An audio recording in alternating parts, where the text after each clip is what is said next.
मौसम से एक सीख लेने वाली बड़ी अच्छी है। इन बादलों से,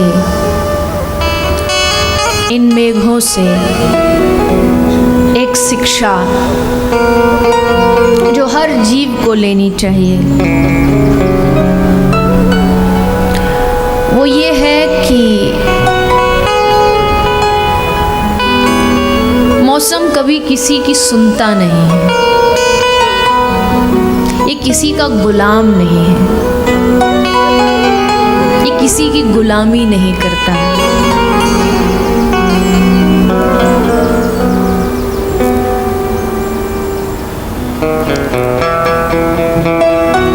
भक्त को भी एक मौसम के जैसा होना चाहिए, किसी की गुलामी नहीं, किसी की चिंता नहीं। मन आए तो बरसने लगे। बरसने का मतलब दो तरह की बारिश होती है, एक जो बादलों से बरसती है और एक जो आँखों से बरसती है। और एक भक्त हमेशा उस बारिश में भीगा रहता है। इसलिए गोपियों ने गाया,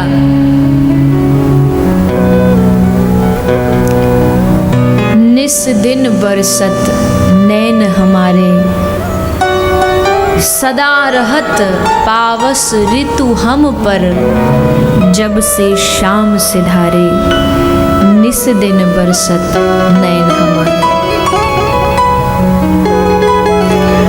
गोपी कहती है कि हमारे ऊपर हमेशा पावस ऋतु रहती है,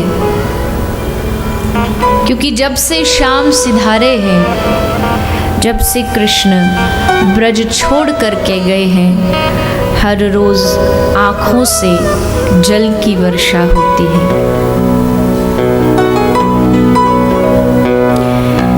ध्यान रखिएगा, एक भक्त भीगा हुआ ही अच्छा लगता है।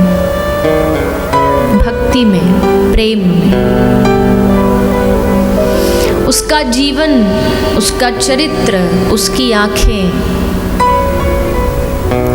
भीग जाती हैं जब उसे अपने प्रियतम की याद आती है।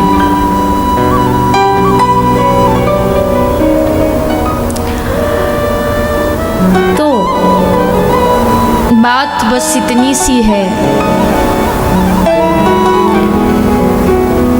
भक्ति में जैसा एक मौसम होता है, वैसे भक्त को होना चाहिए। किसी की न सुनना, किसी का न सुनना अर्थात भक्ति के बारे में, भजन के बारे में, आपके जीवन के बारे में कोई कुछ बोले, कोई कुछ कहे, आपको बदनाम करे, तो बस चरई वेती बढ़ते चलो, रुकना नहीं कहीं डर करके।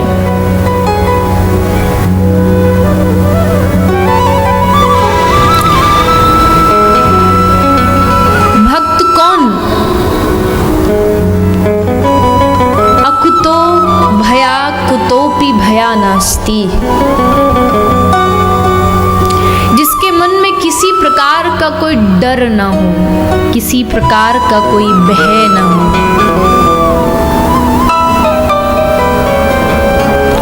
बस बढ़ता चले अपनी भक्ति के मार्ग में, कभी न रुके। भक्त की यात्रा भी बड़ी निराली होती है। भक्तमाल पढ़िए, भक्तों का चरित्र पढ़िए तो पता लगे कैसे इन भक्तों ने चलते, गाते, नाचते, रोते श्री हरि को पा लिया, प्रभु की प्राप्ति कर ली।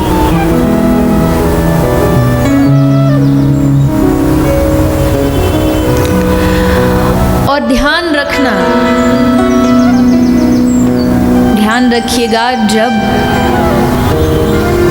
प्रेम में डूब करके, भक्ति में, श्रद्धा में डूब करके कभी कभार प्रभु की याद में आपकी आंखें भीग जाएं, आंखों से अश्रु निकलें, तो समझिएगा कि आपका अश्रु धरती पर गिरेगा नहीं, उससे पहले पहुंचने के लिए खुद गोविंद आपके समक्ष प्रकट हो जाएगा। अनुभव से होगा, अनुभव करके देखिएगा।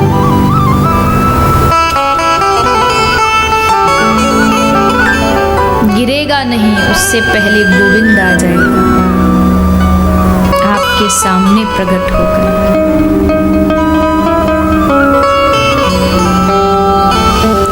ये भक्ति का मार्ग है, आसान नहीं है, लेकिन कठिन भी नहीं है। भक्ति का मार्ग आसान नहीं है तो कठिन भी नहीं है। क्यों? यहाँ बहुत बड़े ज्ञानी ध्यानियों की बात नहीं हो रही, यह बात उन गाँव की भोली भाली, उन गांव के भोले भाले गरीब ब्रजवासियों की हो रही है। मैंने गत वर्ष भी कहा था और इस वर्ष भी कह दूं, ये आपकी जो भूमि है ना, ये बड़ी धन्य है। मालूम है क्यों? हस्तिनापुर दूर नहीं यहाँ से, कुरुक्षेत्र की भूमि, कुरुक्षेत्र की भूमि से करनाल समीप है, तो कोई ज़्यादा भेद नहीं है। ये भूमि इसलिए धन्य है क्योंकि हम हर रोज़ कहते हैं, बार बार कहते हैं कि हमारी प्राण धन श्री किशोरी राधा रानी है, और किशोरी राधा रानी ब्रज में ही रहती हैं, ब्रज का ही वास करती हैं। लेकिन पूरे भागवत में केवल एक भूमि है जहाँ राधा रानी ब्रज को छोड़ कर के आई हैं, और वो है कुरुक्षेत्र की भूमि। ब्रज से बाहर श्री राधा रानी कभी कहीं नहीं गई, बस एक बार निकली तो इसी भूमि पर रही। इस भूमि ने राधा रानी के चरणों के स्पर्श का एहसास किया है।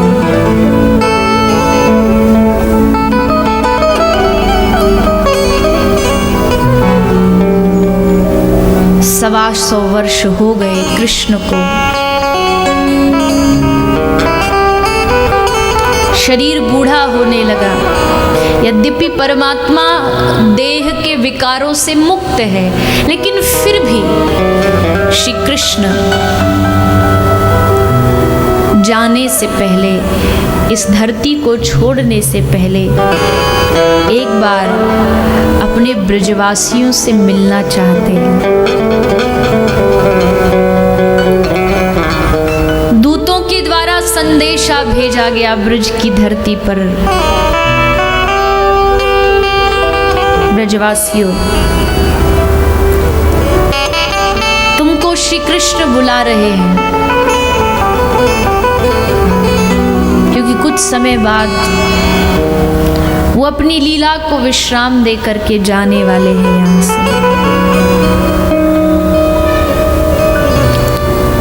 पूरा ब्रज तैयार हो गया कृष्ण से मिलन की उत्कंठा लेकर।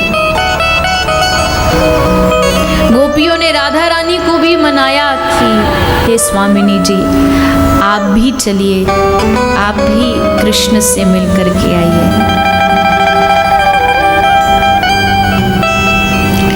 राधा रानी ने कहा कि मेरा मन तो नहीं है इस ब्रज की भूमि को छोड़ने का, क्योंकि कृष्ण ने तो धोखा दिया, उसने तो साबित कर दिया कि वो भगवान है। भगवान असंग होता है, भगवान को किसी से कोई लगाव नहीं होता है, मानव मनुष्यों में लगाव होता है, भगवान में तो असंगता होती है। उसने साबित कर दिया कि वो भगवान है।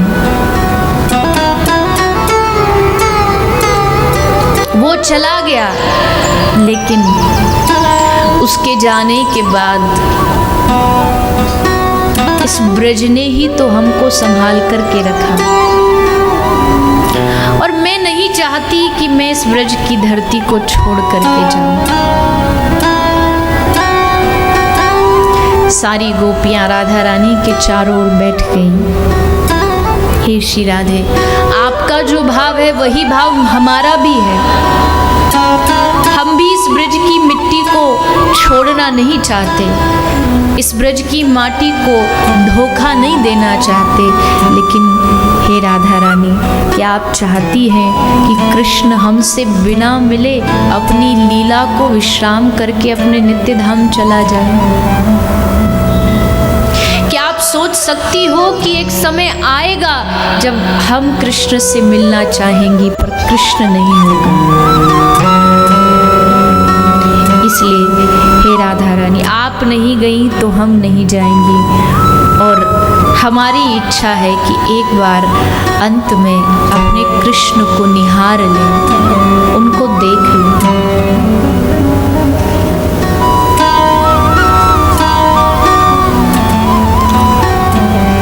खूब प्रार्थना करने पर श्री राधा रानी राजी हुई। पूरा ब्रज तैयार हो गया, चलो चलो सब कुरुक्षेत्र जाएंगे, कृष्ण से मिलके आएंगे। जिनसे आप प्रेम करते हो और वो आपकी आंखों से वर्षों के लिए ओझल हो जाएं, वो भी कृष्ण। अब तक जिस ब्रज में शोक की लहर थी, आज उत्साह दौड़ आया। चलो सब चलते हैं हस्तिनापुर, कृष्ण ने बुलाया है। एक तब था जब कृष्ण ने शरद पूर्णिमा की रात को बंशी बजाई थी, तब गोपियों ने अपना सब भूल करके कृष्ण की ओर कदम बढ़ाए। और एक आज पूरा ब्रज कृष्ण मिलन की उत्कंठा लेकर के आ गया कुरुक्षेत्र।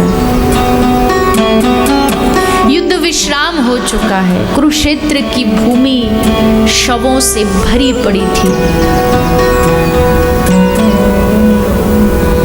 कहते हैं जब युद्ध विश्राम हुआ और कृष्ण ने युधिष्ठिर और पांडवों से कहा कि मैं एक बार आज जाना चाहता हूँ युद्ध भूमि को देखने के लिए, कृष्ण गए। युद्ध भूमि में जैसे पहुंचे, कृष्ण का पांव टकराया, ठोकर लगी, नीचे देखा तो एक शव पड़ा हुआ था। कृष्ण ने पूछा ये शव किसका है? प्रभु युद्ध हुआ, उसमें योद्धा मारे गए, ये उसका शव है। अच्छा, तो इसके शव को देहाग्नि क्यों नहीं दी गई, दाह संस्कार क्यों नहीं किया गया इसको? आंख में अश्रु लाते हुए दूत ने कहा, हे कृष्ण, पता ही नहीं इसका परिवार कौन है, किस परिवार का है, इसकी पत्नी कौन है, इसकी माँ कौन है, कोई नहीं जानता। और अगर छोड़ दीजिए इसका परिवार गोविंद, अगर हम भी चाहें कि हम इसका दाह संस्कार करें तो भी नहीं कर सकते। क्यों? क्योंकि हस्तिनापुर में जितनी लकड़ियां थी खत्म हो गई, अब कोई लकड़ी नहीं बची इन शवों का दाह संस्कार करने की। सोच के देखिए इस भूमि ने कितना कुछ सहा होगा, कितनी माताओं ने अपने जीवन का बलिदान दिया होगा, कितने भाइयों ने अपने परिवार को त्यागा होगा। इस भूमि से अच्छा संघर्ष के बारे में और कोई नहीं जान सकता।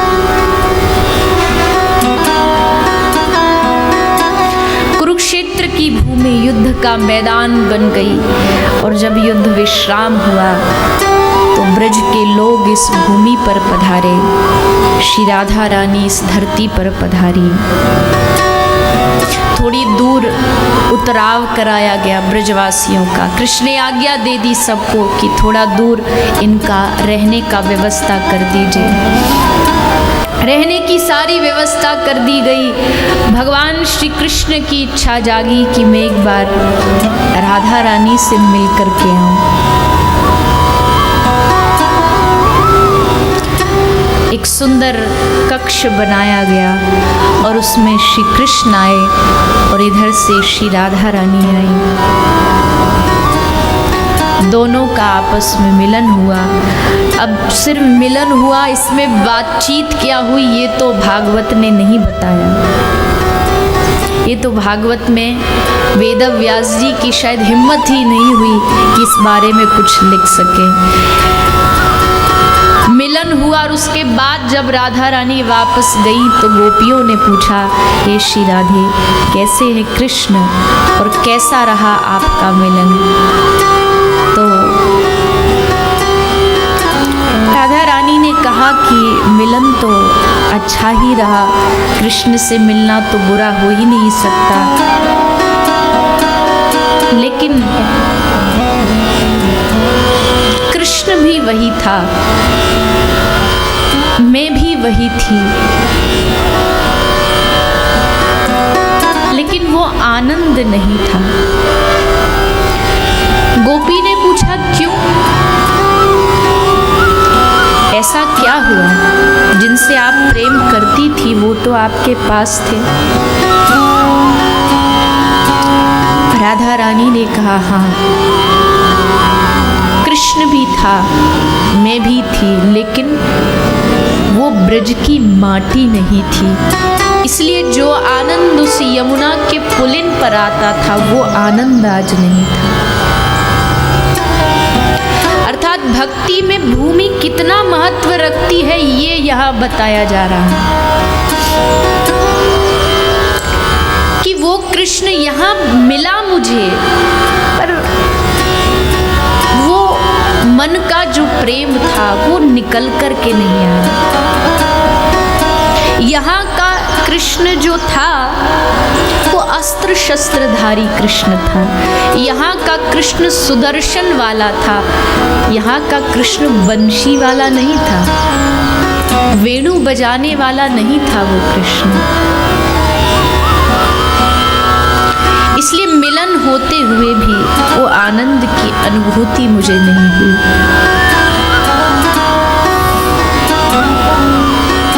क्या कहें, मिलन करने के बाद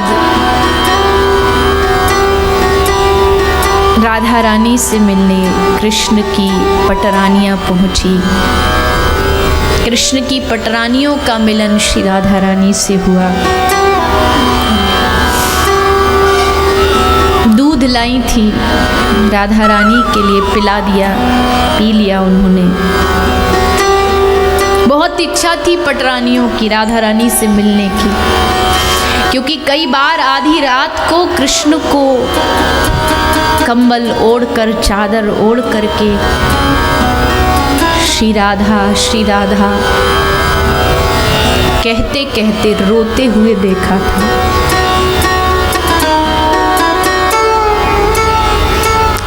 कौन है वो राधा?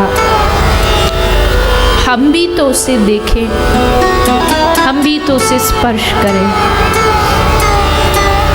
ताकि उसके गुण हम में आए। और कृष्ण जितना प्रेम राधा से करते हैं वो प्रेम कुछ अंश हम पर भी तो लुटाए। तो मिलने आई थी राधा रानी से ये पटरानियां। मिलकर के जब गई, रात को कृष्ण के सेवा में उपस्थित हो गई, कृष्ण के चरणों को दबाने लगी तो कृष्ण के चरणों में मोटे मोटे घाव हुए थे, छाले पड़े हुए थे। पटरानियों ने पूछा, प्रभु क्या कर लिया आपने, कहाँ चले गए थे आप? लगता हमारे मौजूदगी में ही आप चुप रहते हो, शांत रहते हो, हम गई तो आप कहाँ निकल गए? कहाँ धूप में गए थे, अग्नि में चले थे, क्या हुआ? बोले मैं तो कहीं नहीं गया, तुम बताओ तुम कहाँ गई थी? मैं तो यहीं था, तुम कहाँ गई थी? बोले हम एक गोपी से मिलने गई थी। अभी भी पटरानियाँ छुपा रही है, कृष्ण को बताना नहीं चाहती कि हम राधा से मिलने गए हैं। हम एक गोपी से मिलने गई थी। अच्छा, कौन सी गोपी थी वो? कहीं उसका नाम राधा तो नहीं था? पटरानी संकोचवश सर झुकाती है, हाँ प्रभु आपने सही समझा, वो राधा ही थी, हम राधा से मिलने गई थी। अच्छा, क्या लेके गई थी उसके लिए? प्रभु कुछ गाय का दूध लेके गई थी और उनको पिला के आई। कैसा था दूध? प्रभु बड़ा गर्म था। तो कैसे पिया राधा ने? धीरे धीरे पिया? बोले नहीं, बस वो तो गर्म दूध को पूरा पात्र में लेके एक साथ पी गई। तब श्री कृष्ण ने कहा कि हाँ, ये उसी का परिणाम है, क्योंकि राधा के हृदय में सदा सदा कृष्ण के दोनों चरण विराजे हैं। कृष्ण के चरण राधा के हृदय में छपे हुए हैं, विराजमान हैं।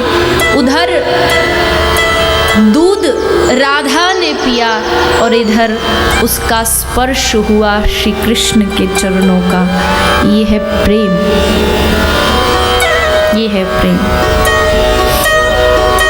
जो लोग कहते हैं राधा ऐसी थी, कृष्ण ऐसे थे, कृष्ण ये किया, राधा ने ऐसे किया, देखो तो सही, सुनो तो सही इन बातों को। क्या आपको लगता है कि राधा कृष्ण का प्रेम इतना तुच्छ है कि वो चंद दूरी से टूट जाएगा?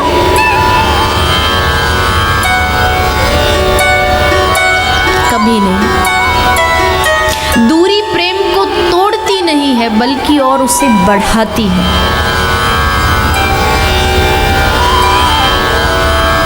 इतना कच्चा नहीं था कि कहीं दूर जाने से वो टूट जाए, इसलिए हृदय आत्मा दोनों की एक दूसरे से जुड़ी हुई थी।